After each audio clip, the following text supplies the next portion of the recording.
ورحمة الله وبركاته. أعوذ بالله من الشيطان الرجيم. بسم الله الرحمن الرحيم. اللهم صل على سيدنا ونبينا وشفيعنا وحبيبنا مولانا محمد وعلى آله وأصحابه وبارك وسلم.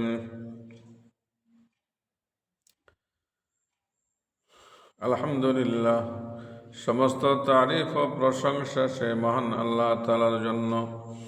তারপরে পরে আল্লাহ তাআলা যে নবীজির উসিলা আমাদেরকে বিশ্বজগতে পাঠিয়েছেন, সে নবীজির ওপরে শত কোটি দরুদ ও সালাম বর্ষিত হোক। সকলে বলেন যে আল্লাহুম্মা আমিন। সাল্লাল্লাহু আলাইহি ওয়াসাল্লাম। অন্যান্য নবী আলাইহিস সালাম গণেরা আমাদের এই নবীজির উম্মত হওয়ার জন্য দোয়া করেছিলেন। আমরা দোয়া না করলেও তিনি যে আমাদেরকে মেহেরবানি করে এ নবীজির উম্মত করে পাঠিয়েছেন, সেজন্য আল্লাহর কাছে শুকরিয়া আদায় করি। বলেন আলহামদুলিল্লাহ। আজকে আমি হযরত ইব্রাহিম আলাইহিস সালাম এর ইন্তেকাল সম্পর্কে আলোচনা করব। হযরত ইব্রাহিম আলাইহিস সালাম, আউযু বিল্লাহি মিনাশ শাইতানির রাজিম, বিসমিল্লাহির রহমানির রহিম। হযরত ইব্রাহিম আলাইহিস সালাম 120 বছর বয়সে ইন্তেকাল করেন। তিনি যেহেতু সর্বদাই মৃত্যু ভয়ে ভীত থাকতেন, ইন্তেকালের সময় ঘনিয়ে এলো। আল্লাহ তাআলা তার মরজি মাফিক মৃত্যু ঘটাতে চাইলেন। তখন আল্লাহ তাআলা এক বৃদ্ধ মেহমান তার নিকট প্রেরণ করেন। তিনি বৃদ্ধ মেহমানকে খাবার এনে দেন, কিন্তু মেহমান অতি বার্ধক্য হেতু খেতে পারছিলেন না। তিনি মেহমানকে জিজ্ঞাসা করলেন, আপনার বয়স কত? মেহমান উত্তর করলেন, 130 বছর। মেহমানের উত্তরে তিনি আফসোস করে বলতে লাগলেন, এ বয়সে উপনীত হলে আমার অবস্থাও এরূপ অবস্থা হয় তো এমনটাই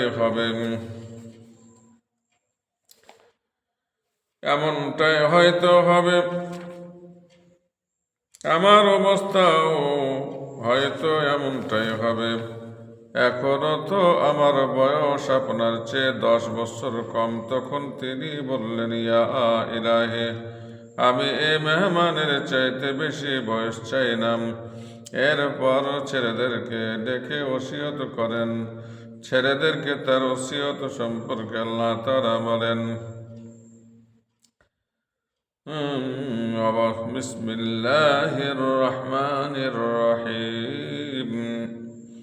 ووصى بها إبراهيم بنيه ويعقوب يا بني إن الله اصطفى لكم الدين فلا تموتن إلا وأنتم مسلمون।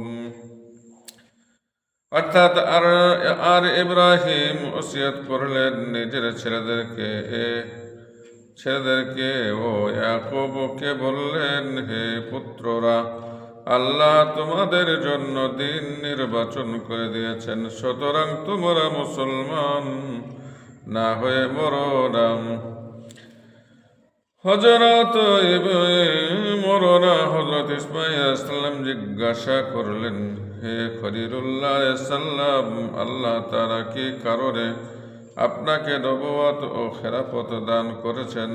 তিনি বললেন, 3টি কারণে আল্লাহ তাআলা আমাকে নবুয়ত ও খেলাফত দান করেছেন। প্রথম, আমি কখনো রুজি রোজগারের চিন্তা করি নাই। এ ভাবনা কখনো ভাবি নাই যে আগামীকাল কি খাবো। দ্বিতীয়ত, মেহমান ব্যতীত কখনো খাই নাই। তৃতীয়ত, কখনো দুনিয়া আখিরাত ভয় জাহানের কোনো কাজ একসাথে এসে পড়লে আগে আখিরাতের কাজ করেছি, পরে দুনিয়ার কাজ করেছি। এই 3 কারণেই এই তিন কারণেই আল্লাহ তাআলা আমাকে নবুয়ত ও খেলাফতের মর্যাদায় ভূষিত করেছেন এবং মর্যাদা দান করেছেন।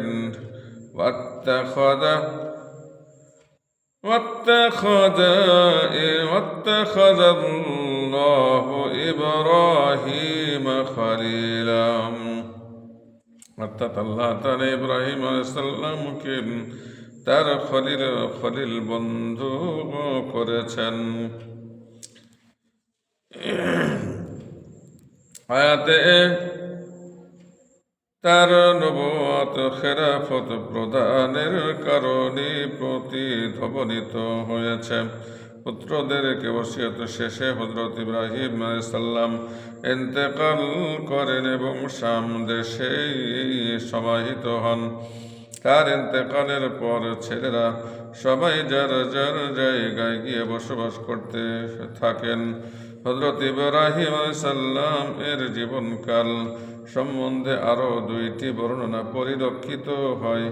এক বর্ণনা মতে 250 বৎসর, আর হযরত ওয়াহাব ইবনে মুনাব্বিহের বর্ণনা মতে 200 বৎসরের আয়ু লাভ করেন। তার সন্তান সংখ্যা সম্পর্কেও মতভেদ রয়েছে। এক বর্ণনা মতে তিনি 4 পুত্র সন্তান রেখে যান। তারা হচ্ছেন ইসমাইল আলাইহিস সালাম, ইসহাক আলাইহিস সালাম, মাদিয়ান ও মাদায়েন। আরেক বর্ণনায় আরেক বর্ণনায় রয়েছে তার প্রথম স্ত্রী সারা আলাইহিস সালাম 127 বছর বয়সে ইন্তেকাল করেন। তার ইন্তেকালের পর তিনি আরো 2টি বিয়ে করেন। একজনের নাম কাতুরা ইনি কেনানি বংশ সম্ভূত, আরেকজন হাজুরান কাতুরা আর গর্ভে 4 জন এবং হাজুরার গর্ভে 7 জন, মোট 11 জন সন্তান জন্ম দেন। সুতরাং তার সন্তান সংখ্যা 13 জন এবং সবাই পুত্র সন্তান। ইন্তেকালের পর হযরত ইব্রাহিম আলাইহিস সালামকে বাইতুল মুকাদ্দাসের নিকটস্থ হেব্রনে একটি বাগানে সমাহিত করা হয়। পূর্বেই তিনি এ বাগান খরিদ করে রেখেছিলেন। হযরত সারা আলাইহিস সালামকেও পরবর্তীতে এ বাগানেই দাফন করা হয়।